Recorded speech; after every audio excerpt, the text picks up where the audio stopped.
ತಮಿಳುನಾಡು ರಾಜಕೀಯದ ಹೈಡ್ರಾಮಾಕ್ಕೆ ಸಿನಿಮಾ ನಟರು ಆಕ್ರೋಶ ವ್ಯಕ್ತಪಡಿಸಿದ್ದಾರೆ.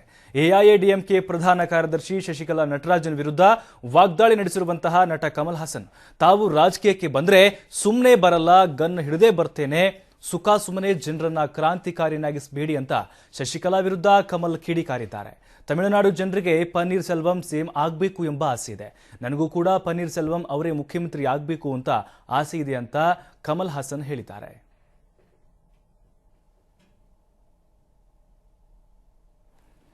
ಎಸ್, ಈಗಾಗಲೇ ತಮಿಳುನಾಡಿನ ರಾಜಕೀಯದಲ್ಲಿ ದಿನಕ್ಕೊಂದು ಬದಲಾವಣೆ, ಹೈಡ್ರಾಮಾ, ನಾಟಕೀಯ ಬೆಳವಣಿಗೆ ಶುರುವಾಗಿದೆ.